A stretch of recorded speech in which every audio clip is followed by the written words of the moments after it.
Interrupting all programs.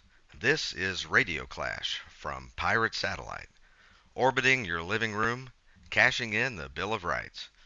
From an undisclosed location with your hosts, Brothers Joseph and Lee. Brother Joseph, take it away. All right, everybody. Welcome back. We got a great episode here. I'm very excited to get into this. We got some really cool topics for everybody. Brother, how you doing?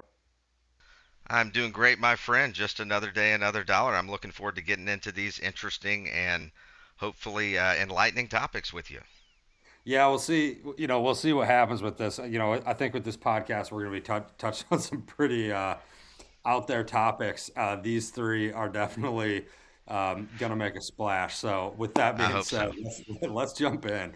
So, little background how I this is not my theory. When I heard this theory, my jaw kind of hit the ground. I definitely thought it was very interesting. At least something I wanted to kind of dive in and have a little thought experiment here on just kind of talking this through because it is very interesting. And so this our first topic we're going to dive into is the fact that, or maybe allegedly, it could be the fact that COVID was Jeffrey Epstein's dead man switch. And we're going to dive into this. So, the core theory here, the claim Jeffrey Epstein, anticipating his arrest or death, set up a biological dead man's trigger, which is a prearranged death or a prearranged release of an engineered pathogen or an activation of a lab leak that would trigger automatically if he died or was silenced. COVID 19 was that trigger. So, again, explosive conversation here, explosive topic. It's pretty cool though to think about, and the timeline definitely matches up. So I'm gonna, we've kind of put up some notes here. I'm gonna skip ahead in my notes here, and I want to go through this, before we really go dive into the pillars of the argument here.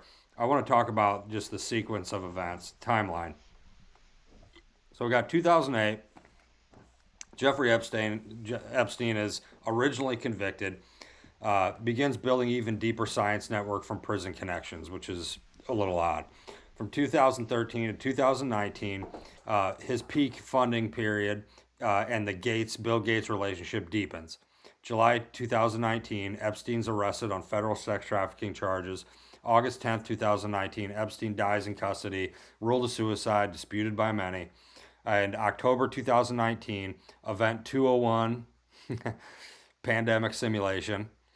And then November and December of 2019, the first COVID cases emerged in Wuhan, 2020 global pandemic. And yeah, so the timeline, it fits the theory here. So there's a 4 month window between Epstein's death and COVID's emergence, which is, the central temporal argument here. So let's dive into these pillars here. So first kind of experiment or thought experiment to this is Epstein's deep obsession with science and the different things that he was doing. So he funded, he was obsessed with this. Epstein funded science, and it was so obsessive, and it was unusual for a financier of his level. He gave tens of millions of dollars to researchers at Harvard, MIT, and other elite institutions. He was fixated on transhumanism, specifically life extension, genetic engineering, and directed evolution. All this can easily be quantitated. You can look all this up. None of this is conspiracy. He reportedly wanted to seed the human race with his DNA by impregnating women at his New Mexico ranch, documented by the New York Times reporting in 2019. He had relationships with figures like George Church from a Harvard geneticist working on gene editing, the mammoth de-extinction, and pandemic prevention, and Martin Nowak from Harvard Mathematical Biology. Other people and some podcasters in this space point to his funding of the program for evolutionary dynamics at Harvard as evidence he was thinking about how diseases spread and evolve, i.e., pandemic modeling. So that's the first pillar. And, you already, you can already see the parallels here. Um, you know, he was deep into this. His relationship with Bill Gates. We all know Bill Gates' relationship and all this, which is going to be the next thing that we talk about. But Epstein was spending tens of millions of dollars on research on this, exact idea. He was modeling pandemics. Why was he doing that? Nobody knows. So, there's a little bit of smoke here. A little bit of smoke. Yeah, what's up? I just have a little color on this. I think that, and have heard of Zorro Ranch. I've heard this stuff is substantiated. But man, the ego you have to think that you should see the human race with your DNA, and I mean that's Genghis Khan level stuff there. He was pretty Yeah. self-important. Yeah, yeah, I mean, what type of person's even thinking on that level anyway? Um, I don't know if that's sociopathic behavior or thought, thinking, but there's definitely something there. Or you could just argue that people, these elites have so much power. We pretty much understand that, and this is something. Who is his lawyer? The famous attorney who, you know, Dershowitz. Dershowitz. Even Dershowitz, when he was speaking on, I believe he was speaking to Piers Morgan. He was like, if Jeffrey Epstein was Mossad, he would have just told me, and I could have got him out of all this. And Piers Morgan kind of paused and came back like, wait a minute, if he was Mossad, why would you be able to get out of this? And then it got awkward, and he didn't. He had a nonsensical answer to that. But the argument could be there that these people, these elites, they're above our laws. They don't get arrested. They don't get in trouble. If they do get in trouble, it's performative. They get a slap on the wrist. They don't live in our world. And when you live when you live a life like that, you start thinking you're a god. And then when you Sure. start thinking you're a god, you're you know trying to You will act likewise, you want and to act like one and yeah. repopulate the earth with your seed. So interesting stuff with this first pillar. Let's move on in because this gets a lot deeper here. So pillar two, we're diving into as Tim Dillon would say, friend of the show, Bill Gates. Bill Gates, friend of the show.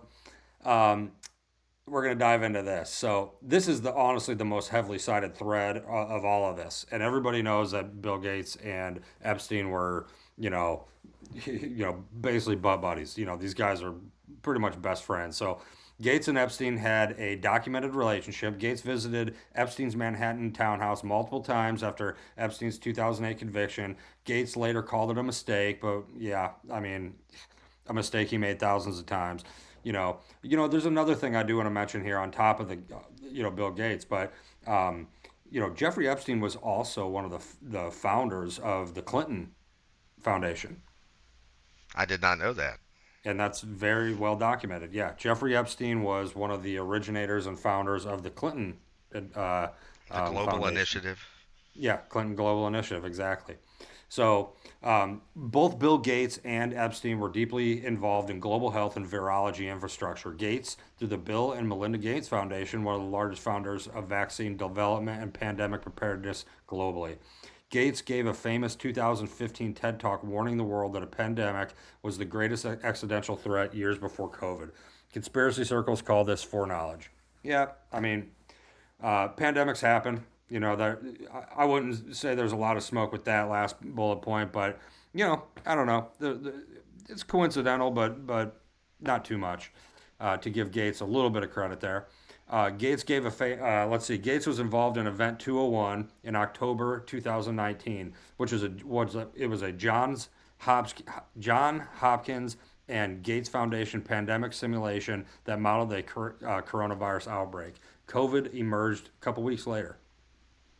So that's a little odd. The theory ties these together. Epstein was the hidden financier and the architect. Gates was the public facing operator, and the pandemic infrastructure was already pre built. They built it together.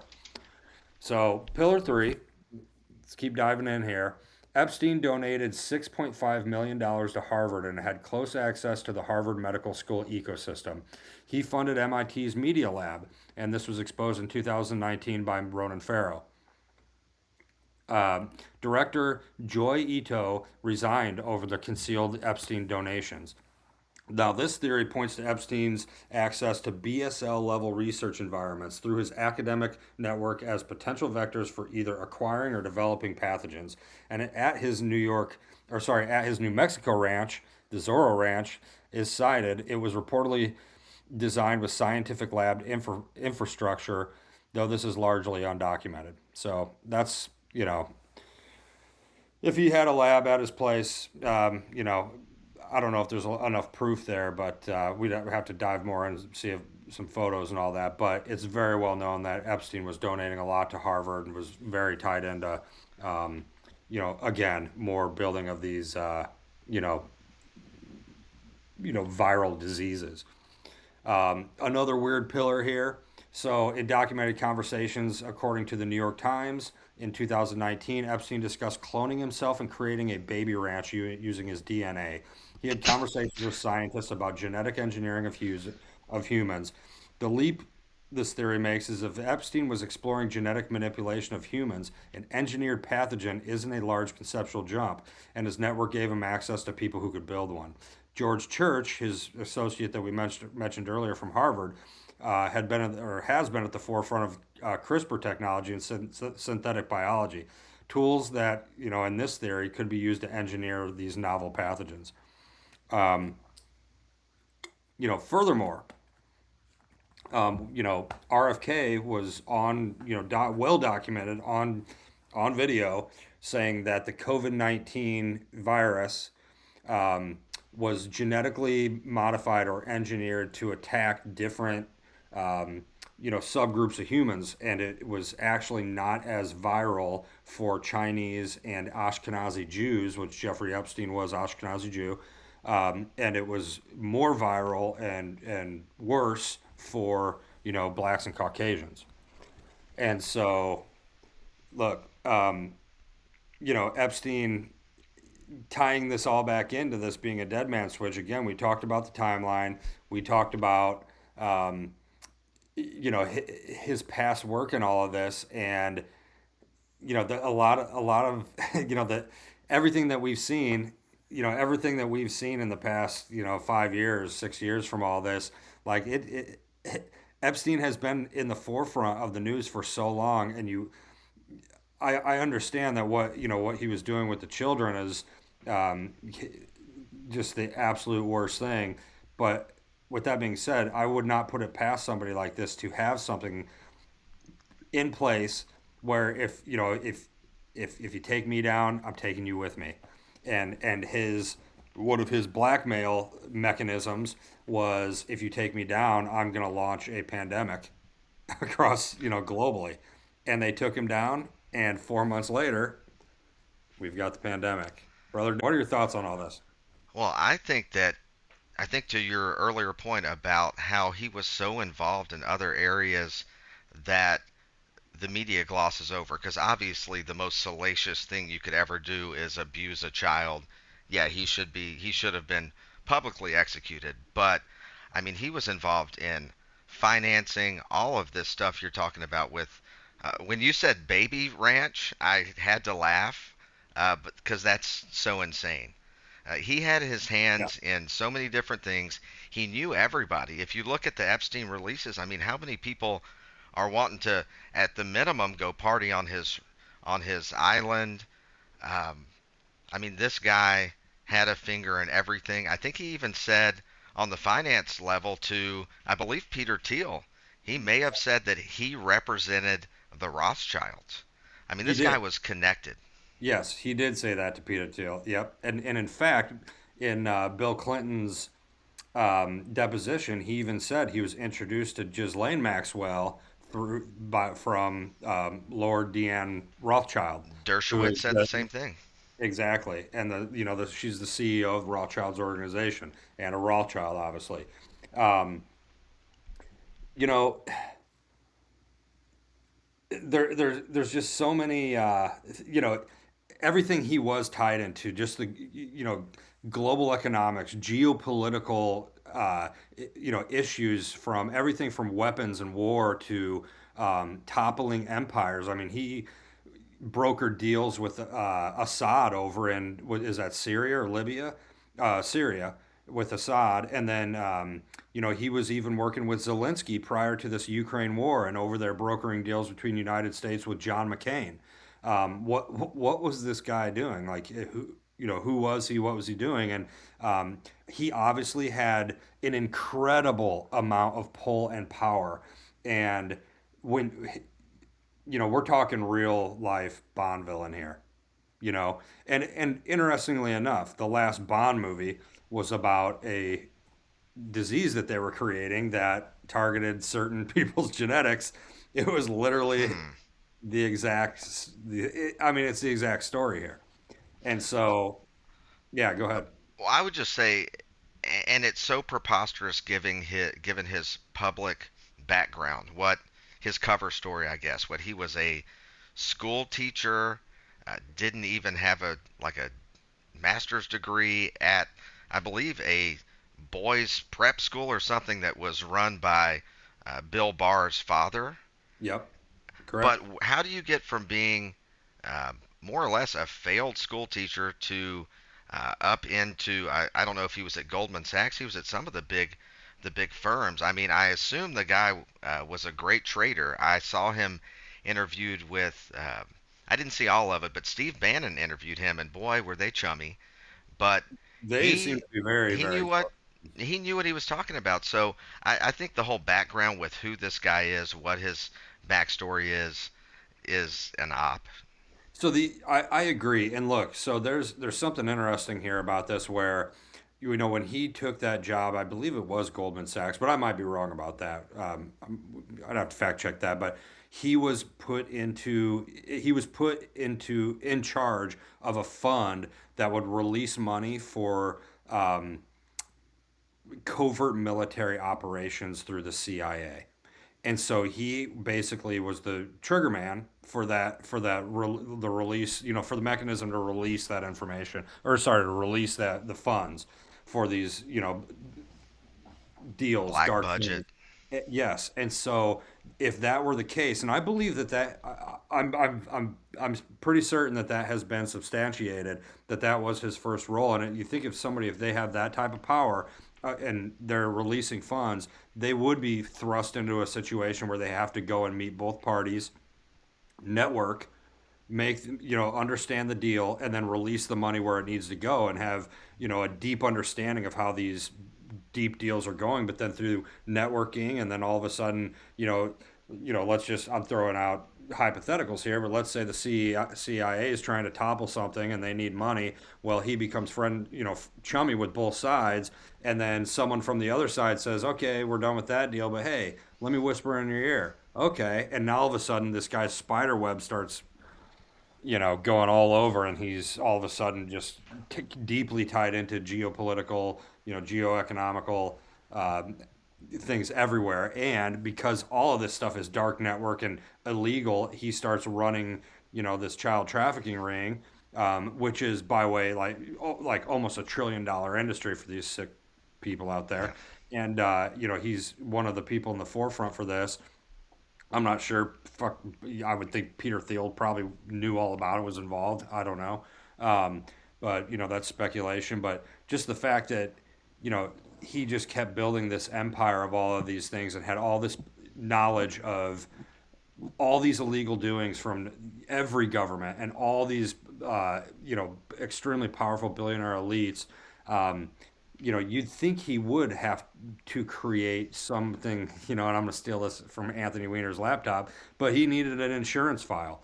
He Yeah. needed a life insurance. And what's that life insurance look like? Hey, there's no reason to believe that it wasn't a global pandemic to say, hey, you mess with me, I'm going to take the whole fucking thing down. And so, uh, I implore everybody to dive more into this subject. It is very interesting, and we will touch on it later on, probably in another episode. I want to really deep dive into this. This was brought to me just a couple days ago, and I did as much diving into it as I possibly could in the times, and just trying to wrap my head around what that would really be if if excuse me, if COVID was a dead man switch. But hey, man, it's got all the markings for it. It certainly does. I'm with you on Well, that. I yeah. I like what you're building, the case you're building here. So I'm happy to hear some more. What you got?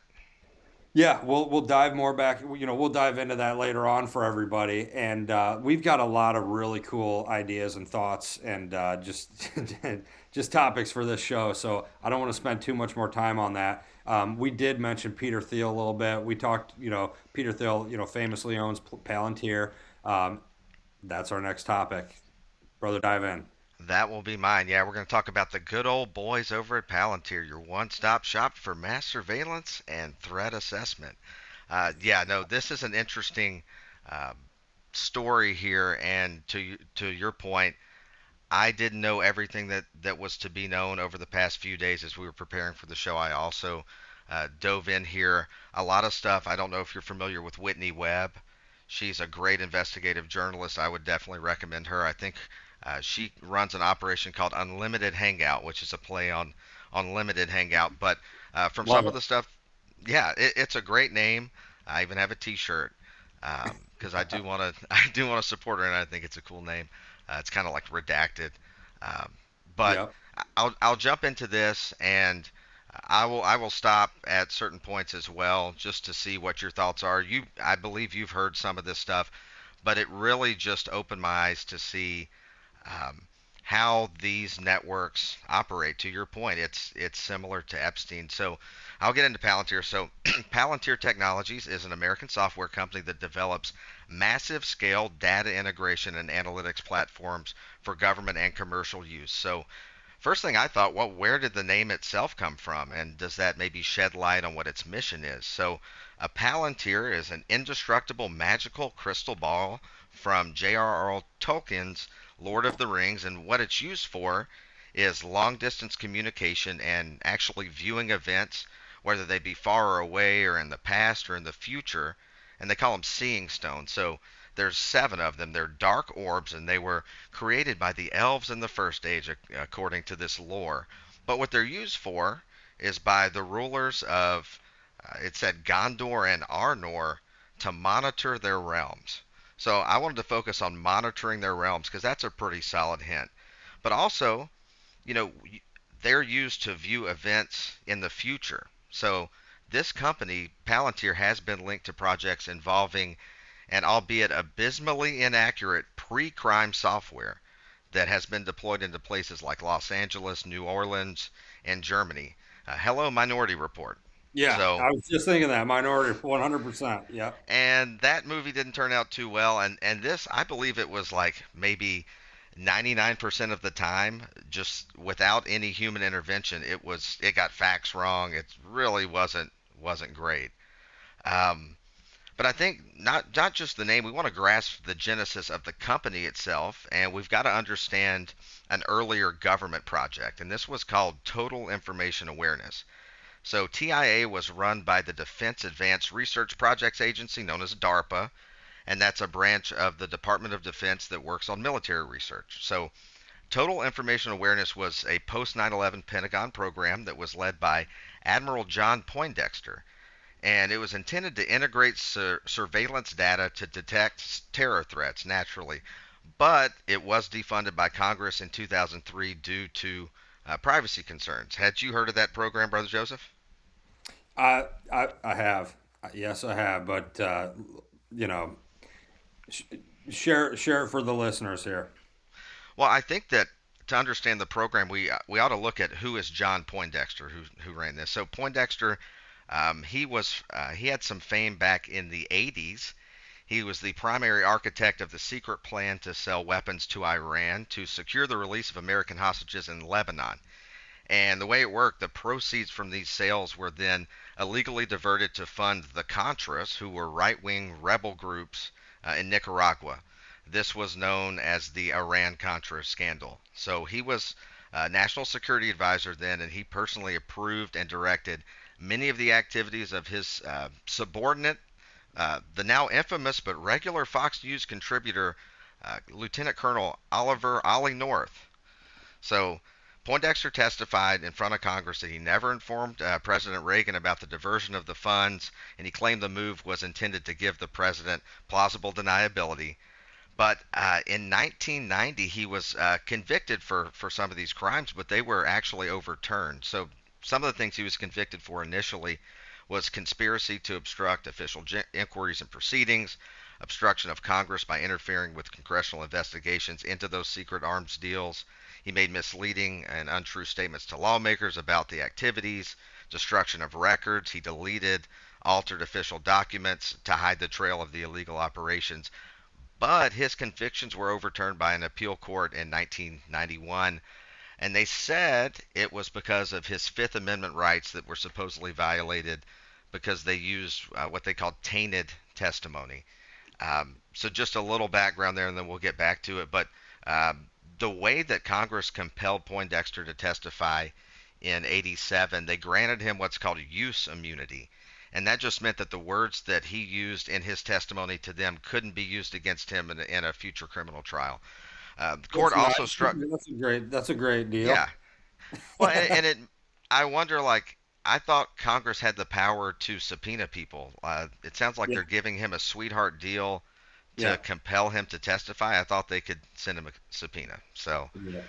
it's wild. I would last thing on that little issue in his life, his early fame. So uh, two of his convictions for obstructing Congress were also struck down. So the judge ruled, get this, that the statute under which he was convicted was unconstitutionally vague because it did not clearly notify individuals that lying to Congress fell under corruptly influencing a congressional inquiry. I Yeah, I didn't know you had to have that spelled out that if you lie, you're you know, you're corrupting the congressional inquiry. But anyway, that's the man. But we'll get back to his pet project, which is total information awareness, and this does lead to Teal and all that stuff. And I think one thing that we'll see maybe in another hint that I bring out here later is that a lot of these government programs start in the government and then eventually are rolled out into the private sector. Whether, like this one, they get shut down or they just want to have a more plausible deniability. They have, Or they don't want to, they get yeah, rebranded and packaged off into public sector like like this uh, is cool. well, what was the CIA had LifeLog, which Hmm, was renamed and then launched. So LifeLog was closed down the same day as Facebook was founded, and it's interesting. literally the exact same. So the CIA created Facebook, handed it off to, well, it was called LifeLog. They handed it to Zuckerberg, called it Facebook, and the rest is history. Well, if the CIA came out with a CIA branded product that said, "Hey, put every single thought you've ever had and have messages with people on our Yeah. platform," I don't think it Yeah. would sell very well. And you know what? That's also Sergey Brin and Larry Page. All of Google Earth and Google Maps was handed to them on a silver platter by the CIA as their satellite program, and it was handed to them, and that's was the origination for Google Earth and Google. It's a CIA platform, And now they know what time I'm gonna get to work tomorrow, so right? it's crazy. Um, so where the idea, I mean, obviously there's a backstory here too. They said that the idea for Palantir originally originated with Peter Thiel himself. Um, but this led to the collaboration with the intelligence community. So Thiel says that him and Alex Karp, who went to Stanford Law together, they realized that they had some fraud detection, or Thiel did, fraud detection tools and some mathematical patterns that they developed at PayPal, of which he was a CEO, and that could actually be used to put into fighting terrorism after 9/11. So connecting dots across previously siloed government agency databases. So um, And who was the other partner with PayPal? there were a Elon few Musk. other partners. I don't know. I This know that is, he I was, wanted to throw well, Elon. I wanted to throw Elon into that because Elon. Yeah, Elon. that's true. Well, and Yeah. there's something called the PayPal Mafia, and they got famous on a 2007 Forbes cover where they're dressed like gangsters, Yeah. but they have gone off to found all types of things. Yeah. Believe I have the info here. They're all over the place. I mean, David Sachs, who is in the administration, I think he's the czar of AI, and Yep. Cryptocurrencies, he was in it. A few other folks that you would definitely recognize, including, yes, our boy Elon Musk as well. Was Um, was Ellison involved in that? Larry Ellison? I don't know if he was involved directly in that, but I mean, he's been in his fingers in Yeah. a lot of this stuff as well. Right. He may have been if not a founder, he may have put some money into it. Who knows? It's all intertwined. They're all playing together. Uh, Yep. but but the real way that Palantir their got into this game was through NQTel. So NQTel is the CIA's venture capital arm, and it Hmm. was like an early investor and helped refine Palantir's technology. And beyond just being an investor, um, they put about $2 million in, which Thiel and Karp had already bankrolled the company, and then they had brought it to your traditional Silicon Valley bundlers and venture capitalists who were back then it was more libertarian. They were skeptical of like this government centric model. So Incontel provided some of the specialized support that they needed to build a viable national security product whose for governments and security forces and things like that. So there were a lot of besides just the um, just the money that they put in there. The most significant benefit wasn't the funding; it was access to CIA analysts. So InQtel Right. facilitated a process where they didn't just have access; they had Palantir engineers, including one of the co-founders, Stephen Cohen. They were embedded within the CIA, and they worked directly with more or less their intended end user, helped them build, refine the software, so on and so forth. So, and in fact, the CIA, I believe, for the first 3 years, was the only client that Palantir had. Yeah. And- But and that but that worked as a stamp of approval. So once they had that CIA backing and they were proven with the CIA, then they could go to different parts of the FBI, the NSA, Department of Defense, which is now the wonderfully named Department of War. So that was just a springboard into their success. And it's now not just in America. I mean, they've got different platforms. Obviously, their initial intelligence community, but they have commercial focused platforms, and they have a system of getting their software into like highly complex, restricted environments like submarines and satellites and things like that. But I I know mean, they're they're near very, I know they're deeply tied in with Israel, and huge. then I would imagine they're very deeply tied in with Five Eyes as well. Well, I mean, if you deal with any of the five Yeah. countries, I mean, you're tied in no matter what Right. because it's an information sharing partnership. Yep.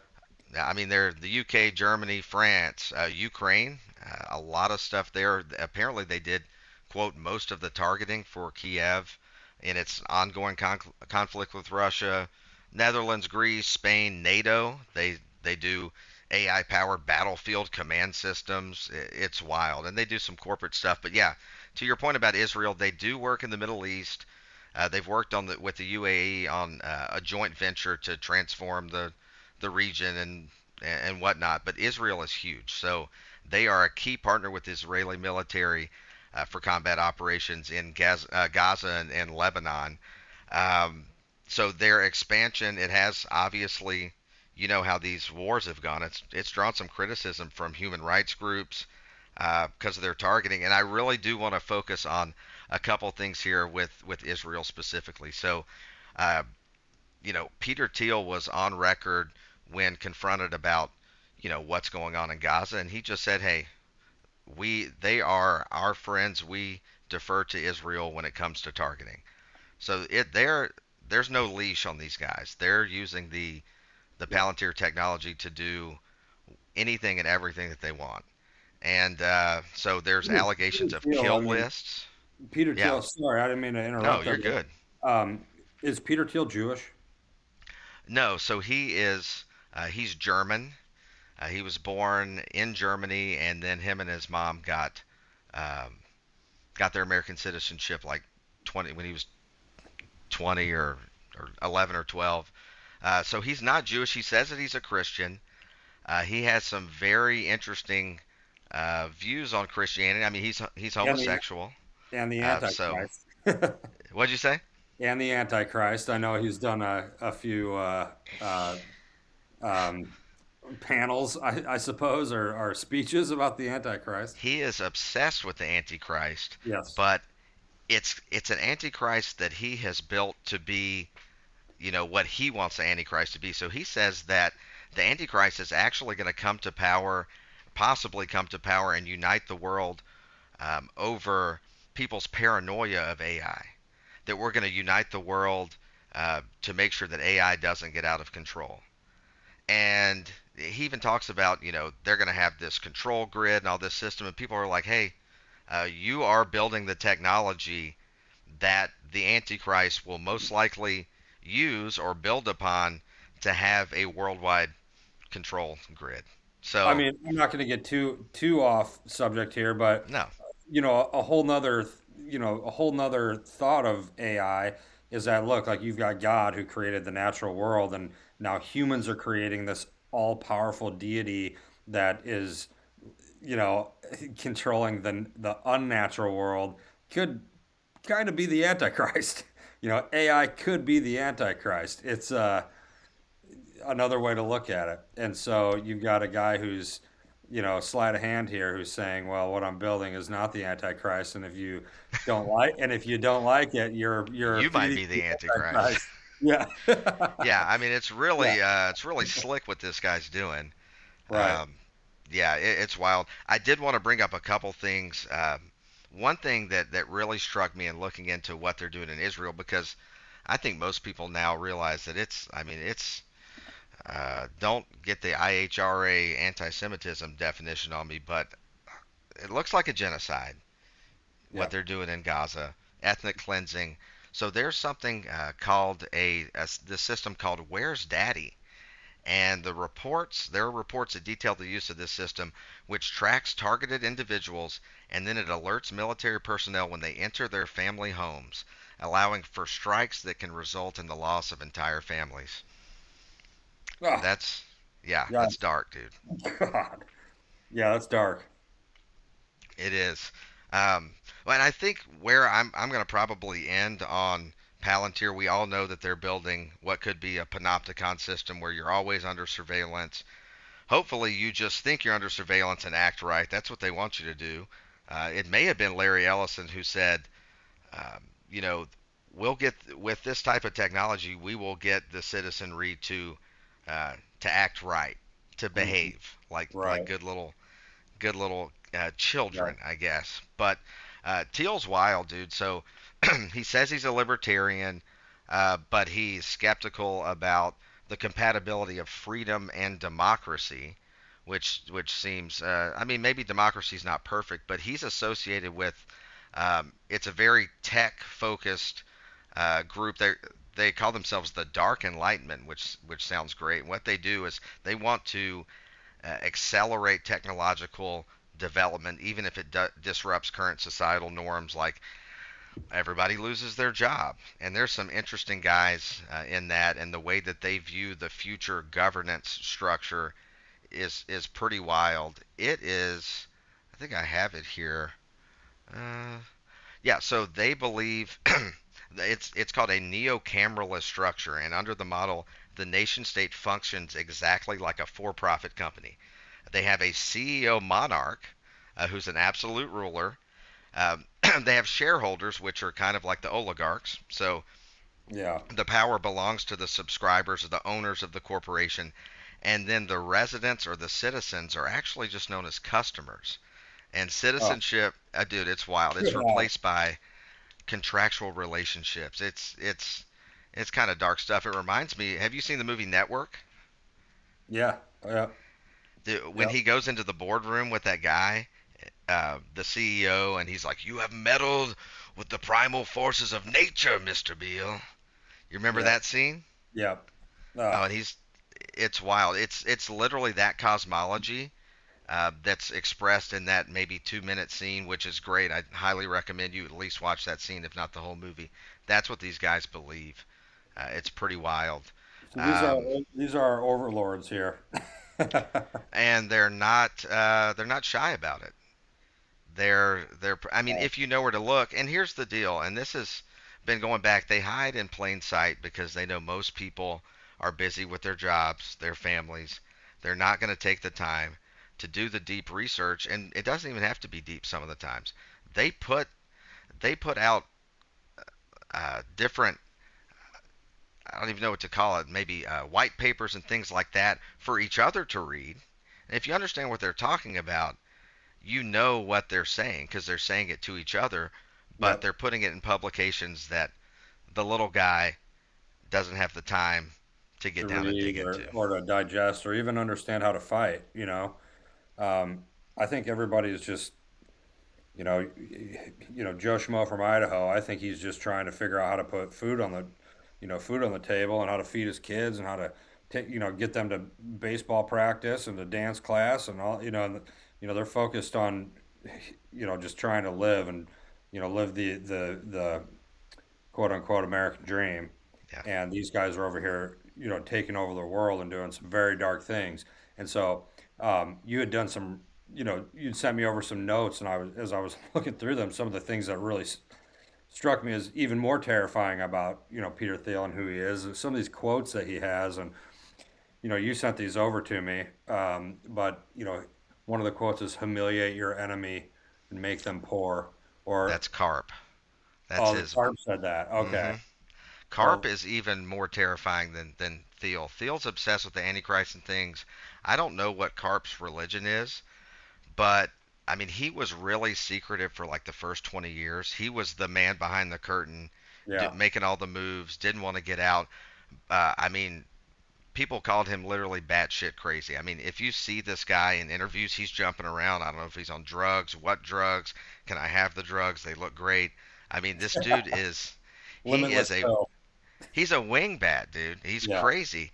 So yeah, he says stuff like that. The Yeah, Palantir is here to disrupt, and when it's necessary to scare our enemies and on occasion kill them. on occasion. I mean, Yeah, only when please. they're too out of hand. But I mean, that and this one's really wild, and I think this really gives an insight to his pathology. I mean, he's a very paranoid guy. He actually, his biographer says that he went in and it really invented Palantir, not to keep the world safe. He talks all about, oh, we're for America, we're for the West. We need to keep the West on top, and we can only do that if the West has the most uh, brutal force or the ability to do the most damage, which in real politics that is true. But it's really to protect himself. He's a very paranoid guy, and I think this quote here gives an insight to the pathology. So he says, "Safe means the other person's scared. That's how you know you're safe." That's sad.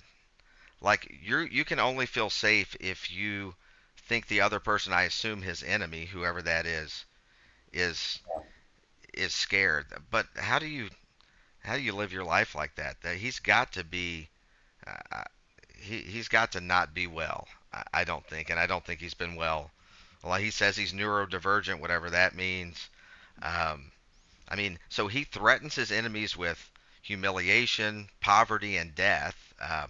I think that, uh, and this is the last thing I'll really say on this guy, and probably for this subject, but I think that his emotional disorder is running the risk of actually creating the very boogeymen that he is afraid of. Because Yeah. people, they might worry that he thinks that they are his enemies, and that he's going to live up to his words to, like you said, humiliate them, uh, make them poor, and possibly kill them. So, um, it there we have it. It's the most powerful corporation in the world. It's You run by know, a transhumanist and a neurodivergent so, psycho. yeah. Well, look, and to paint, an even deeper picture here, you briefly touched on this, but I think, we talked about UAE or Dubai and everything they're doing there. Obviously, everything with Israel that they're doing there, we've Hmm. touched on that. But the the spread of this company, it's not small. You mentioned about Europe. I mean, you mentioned the UK, Germany, France and Denmark, Ukraine, Netherlands and Greece, Spain, all the NATO, which all that, but in corporate Airbus, all these different military companies, all, even camera companies that are, spread throughout. What are these new cameras that are apparently, I was just reading, I'm in Florida, but they were saying there's 4 or 5 thousand of these cameras in Florida where they're not only tracking your speed, but what they'll do is if you reach from point A to point B faster than what you should, they'll issue you a ticket without even seeing you actually speeding. So like if you got made it from Main Street to South Boulevard, which should take 7 minutes, you made it there in five, they issue you a ticket, even though they didn't see you speeding. They said that you made it to that checkpoint too quickly. How would you go about protesting this? I mean, you It's just can't. their judge, jury, and executioner. Yeah, yeah, and there's no way around it. Nobody voted for this, No. nobody voted for any of this, and so everything that they're doing and the actual technologies, we kind of talked about we talked about the founders here, but the actual technologies these people are deploying are nothing short of intrusive, illegal, unconstitutional, um, and immoral. I mean, they're tracking even Publix in Florida has a contract with Palantir where they're tracking basically if you put in you put in your Publix card or your phone Your number in there loyalty and number, yeah. your loyalty number and you get a discount. But what they're actually doing is they're tracking what you're purchasing, what Hmm. you're eating, and they're building a they're building a profile for you. And this is a psychological profile. It ties deeply into creating this database for a what do they call it, a social credit score. Credit score. Yeah. Well, that's the mark of the beast. You know, a lot of why, because me and you have been studying this. You're probably 2 decades in. I'm probably about 17, 18 years. And what really got me freaked out to start looking, vociferously into this type of information was that I believe the Bible. I've read the Bible, and it just seemed like with the technology, and this is before I knew any of the Palantir stuff and how wide ranging it is, the technology to enable a centralized world government, ostensibly under the Antichrist, it's there. And you could see the building blocks. Yep. They had all these different reasons why they were doing it for our own good, but the building blocks have been built up, and I don't know how long it takes with AI. It could accelerate to the point where this is our reality, and uh, you either you either worship the beast or you die. Right. And that I mean says it pretty clearly in there. I mean, Yep. I mean, yeah. I mean, it's just where we're heading. And so, Palantir is creating all of this, all these different mechanisms to control and track and build these databases on us. But then they, in the next paragraph, they say how they like to kill people, or they'll kill people when possible. For people who dissent. Or It's like, just make you poor. I mean, yeah, or we'll you make can you poor. starve to death. They don't have to Yeah. actually pull the trigger. And so, this is a perfect segue into the next topic here. And it's Peter Thiel, it's all these guys. You got Larry Ellison as, he's way up there. You got Elon Musk with X. You got Zuckerberg, all these, social media. But then you also tie in things like Spotify and, Apple Music, and you don't realize what you're doing using these, and you think you're just listening to music. But, let's dive into this next, topic here was social media and music profiling. And so your digital behavior, what you like, share, skip, what you listen to, your keystrokes, it's all being continuously harvested to build a psychological model of you that is more accurate than even your closest friends would think. Because what you share Hmm. on a day-to-day basis, even with your friends, isn't necessarily what you're doing. Like I don't know. Like, I don't tell a lot of people that I'm a big fan of Smashing Pumpkins. I listen to Smashing Pumpkins, quite a bit, but I don't really tell a lot of people that because it's, it ages me, and I don't know how popular Smashing Pumpkins is. It's just not something I talk about. But but Apple Music or Spotify, they know that, and they know what songs I listen to, if it's happy, if it's sad, or like they start to build, and even like models of, um, what time you're listening to what songs. They can even figure out if you are, maybe dealing with a mental illness like depression or something, and they're building these models on people. And so, this isn't a theory. This is not a conspiracy Hmm. theory. It's well documented. It's patented, and it's absolutely commercially active. And so, this first ties into the Cambridge Analytica blueprint. And this is one of the most documented proofs of this concept. And so, researcher Alexander Krogan built a Facebook quiz app that harvested data from 87 million users. This was not just quiz takers, but their entire networks filled out this quiz app, and without their consent. That data was sold to Cambridge Analytica, who used it to build psychographic profiles based on the OCEAN model, which OCEAN is an acronym for openness, conscientiousness, extroversion, agreeableness, and neuroticism. That's a Neuroticism. personality Sorry. Yeah. personality type deal. Exactly. And so these profiles were used to micro target political messagings during the 2016 US election and Brexit campaign. Different emotional triggers served to different personality types. And the bombshell here was that Cambridge Analytica claimed they had 5,000 data points per American voter from this Wow. information. So what your likes do are, and what your algorithm, you scroll down through, Instagram, and what you like, what you even watch. You don't have to like it, but if you sit there and watch long enough, Hmm. it knows, and it's building all this. It's building this profile around you. The this Cambridge University study found that Facebook likes alone could predict political affiliation with an 85% accuracy, race with a 95% accuracy, sexual orientation with an 88% accuracy, whether your parents were divorced before you were 21, your I score range or your IQ score range, substance abuse patterns, um, from an average of just 68 likes. So just 68 likes, they could have all this information on you. They call it the engagement trap. And so the platforms don't just collect data, they're designed to generate more of it. So Facebook's internal research, and this leaked via Francis Haugen in 2021, showed they knowingly amplified outrage because anger generates 5 times more engagement than other emotions. More engagement equals more data points equals more refined profile. So social media is not social media. It's not. You think you're on there because like you want to see funny things or your friends or whatever. It's not what it is. Social media is a test, and what you watch, what you do is a data point, and this is what you have to understand. These things are not what you think they are.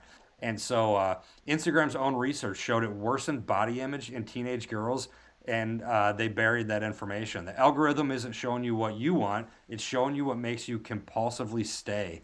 Those are two very different things. So it's mind control.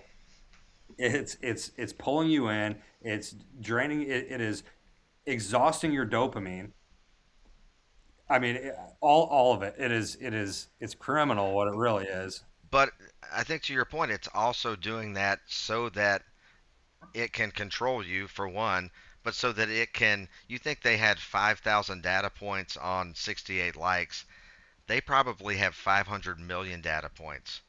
On to your point, I feel like I instinctively know on Instagram if I stop and watch something or just pause on it for a while, it's almost like the algorithm knows and it's going to show me more of that whether I engage with it or not. I don't know if they're Yep. looking at my eyes or it's just that you're paused there, Yep. but it seems pretty obvious that every single thing you do is a data point.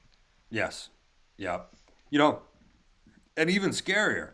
So if you've never set up a profile, if you've never set up a Facebook your entire life, Facebook can still build profiles on people who have never created an account using data collected from other users' contact lists on their phone, their browsing behavior, and third-party app data. So like Signal or your text messages and all Hmm. that, you may not You can't use a phone. You can't use any of this digital stuff. Even if you, the only way that you can get around is you've never set up social media. You got a flip burner phone, and you know, I mean, No. you got to I hide. thought Well, I thought I was cool because social media, Facebook, when I graduated from high school, you had to have a .edu email address. So this was exclusive. The parents weren't on it. Man, Right. they got us hook, line, and sinker. Yeah. And so, you know, these people who are not on there, they're designated within the Facebook network as shadow profiles. And this was confirmed in Mark Zuckerberg's 2018 Senate testimony when Senator Dick Durbin asked him if he knew what hotel Zuckerberg stayed in the night before. And Zuckerberg declined to answer that, but inferred that the answer was yes, that they probably did know that where he stayed, even though, you know, Dick Durbin didn't use any of that stuff. And so they could pull up what a sitting U.S. senator where he stayed the night before off, you know, metadata.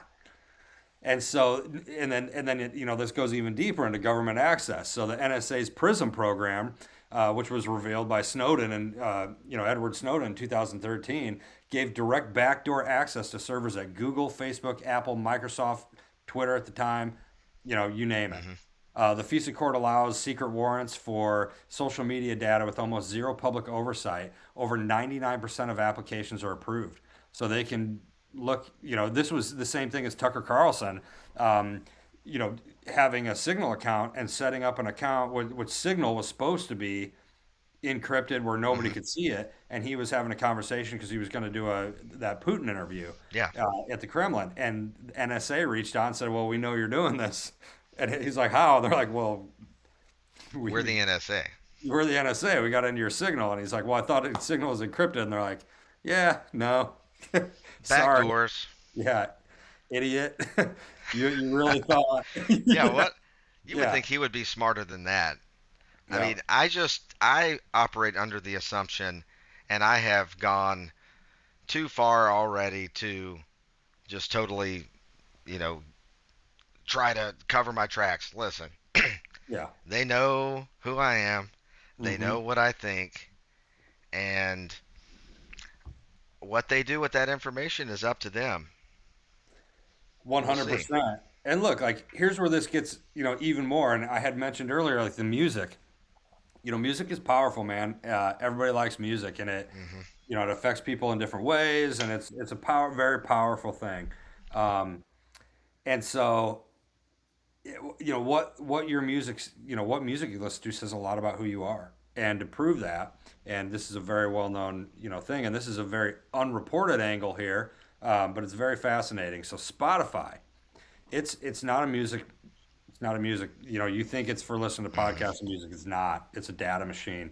And so Spotify is one of the most sophisticated has and is one of the most sophisticated behavioral profiling operations on the planet.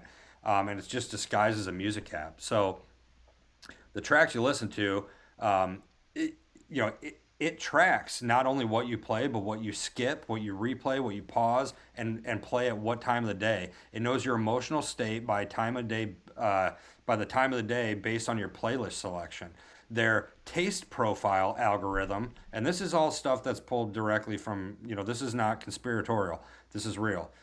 Their taste profile algorithm categorizes users into 269 distinct music cultures globally. They file patents regularly on mood detection. One patent describes using voice analysis from your microphone to detect emotional state and serve music accordingly.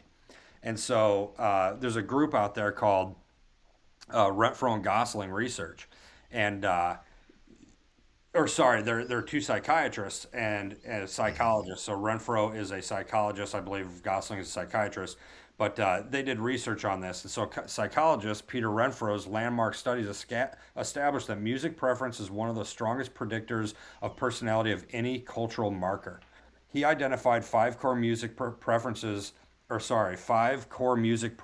dimensions. He calls it the music model that map almost directly into the ocean personality model. So heavy metal and classical listeners actually share surprisingly similar personality traits. both high in openness and cognitive complexity. Country and pop listeners tend to tend towards conscientiousness and extroversion. Jazz, blues, and folk predict emotional intelligence and political liberalism with strong accuracy. This research is now actively used in consumer behavior modeling. So now all these different companies are now using what type of music list to know who is their, um, who do they need to target for Yeah. what their product is and where it is on the maybe political spectrum.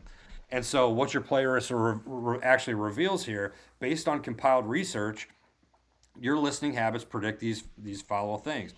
Political ideology with a higher accuracy than demographics like income or education level. Spending behavior, which is why Spotify sells advertising based on mood states, not just demographics. Mental health indicators. Repeated plays of minor key, slow tempo music at 2 a.m. is a documented signal.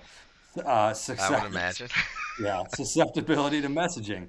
High openness listeners are more persuadable. High conscientious listeners respond to authority and tradition.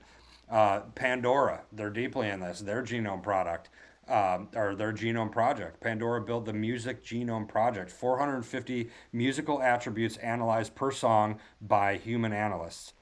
Originally designed for music recommendation, but the behavioral layer on top of it is a comprehensive emotional response database.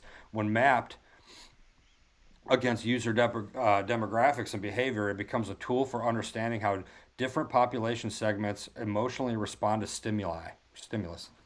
Apple Music and their ecosystem play. Apple correlates your music data with health data on your Apple Watch, location data, purchase history, and app usage. The combined profile is extraordinarily complete. Your heart rate during a workout, what you were listening to, where you were, and what you bought afterwards. Mm. Oh man. So it's getting fun, isn't it? This world Well, we live now in. now I see why there's no more tape decks or CD players in Yeah. your car because you got to have the Yep. app. And I Yep. listen to most of my music when I'm in the car, when I'm driving to work, going on a road trip. Yeah. Yeah. And so we haven't even got to the fun part yet. Oh, there's So more. yeah. Oh, there's more. So here's where it gets darker. So companies like Affecta and Realize use facial recognition via webcam and audio analysis to measure real-time emotional response to content. This technology is being integrated into streaming platforms and social apps. So this completes the loop. So here's the full documented picture here. Social media maps your personality, politics, and relationships. Music platforms map your emotional states, daily rhythms, and psychological vulnerabilities. Smart devices add location, biometrics, and behavioral patterns. All three are accessible to advertisers, political operators, and via legal through legal mechanisms, governments. The resulting profile predicts your behavior, your breaking points, and your persuadability better than you yourself even know. And I'm reading this off of what what their the Yeah. the copyrights or the patents. And so Michael Kaczynski, one of the original Cambridge researchers, has repeatedly Oh, warned. not Ted, What's that? not Uncle Ted. Not Ted. This guy might be his cousin or brother or something. But Michael Kaczynski, again, he was one of the original Cambridge researchers on the Cambridge Analytical Project. He's repeatedly warned that this technology, if weaponized, could be used for mass behavioral control at a scale that makes historical propaganda look primitive. He's not a conspiracy theorist either. He built the tools to actually do all this. Like, this is the guy who did it. He built it. And so, look, Spotify Wrapped at the end of the year. It isn't a fun little year end gift. It's them showing you a tiny little fraction of what they actually It's know a about you. wink. Yeah, they're winking at you, man. Cambridge Analytica, they got caught. The companies doing this today are, they're just better at not getting caught. And now they've got, people in government who are passing laws to allow them to actually do Yeah. this. You They're know, just and, open and, about it now. and giving access, to Palantir, and all these companies. And so they own you in a way that you could never even imagine. They own your mind. They own your mood. They own what you think. And pretty soon I guarantee they probably do this now, but they know how you're going to be thinking at noon next Wednesday because there's models, there's enough data and they're going to start. It's mind control, it's mind reading, and it's again this goes back to you talking about Minority Report, and they are building. You tie in everything from that Palantir is doing from a surveillance state, but then you take all this other data, and now we ask ourselves, what good is technology if this is all it's brought us?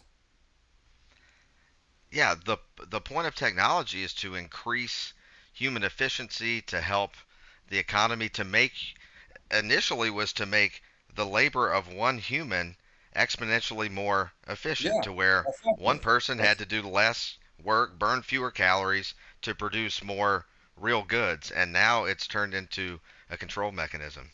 Yeah, it's I mean it's gotten evil, man. I mean this is evil, Um, you know, I've heard a lot of people mention this and like they talk about big cities like this, but it sounds like with all this technology, it's not just big cities, but you know, we live in a we are starting to live in a prison.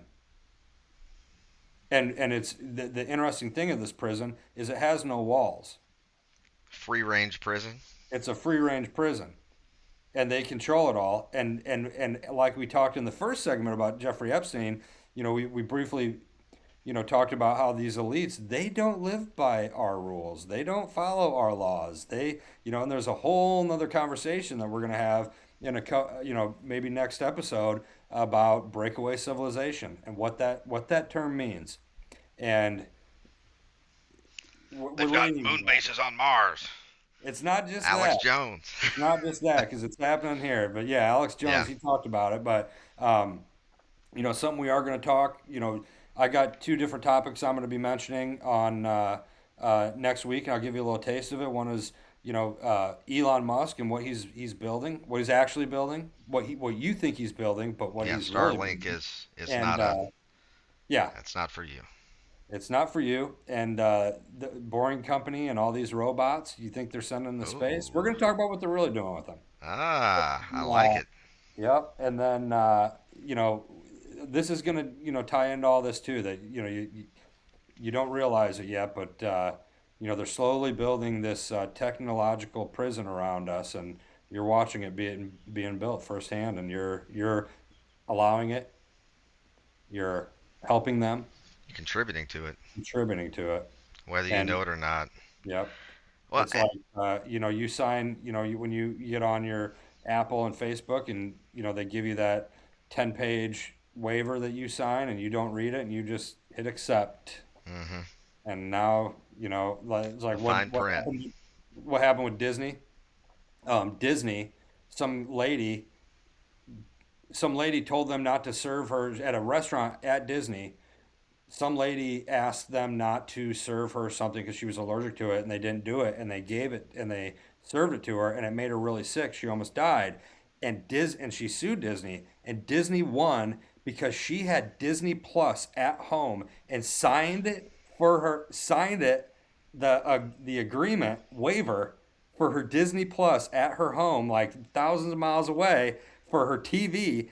She couldn't sue them That we can poison you at yes. Disney World. Yes, and they got out of it. This is what we're up against. Well, They got a slew of lawyers, and they've got government backing. They've got the Harvard smartest, MIT, the smartest people in the world building your prison, and you don't even see the prison being built. It's all around you. But this is what we're coming into.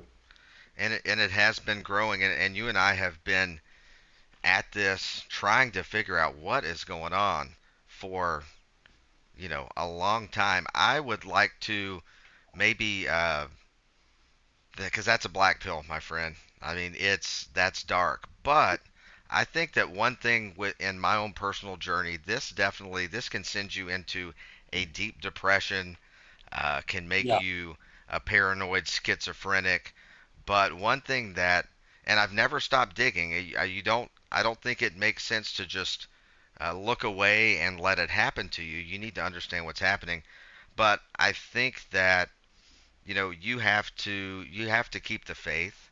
You have to, and it struck me when you talked about the guy who's going to pick up his kids from camp or going to dance class and stuff.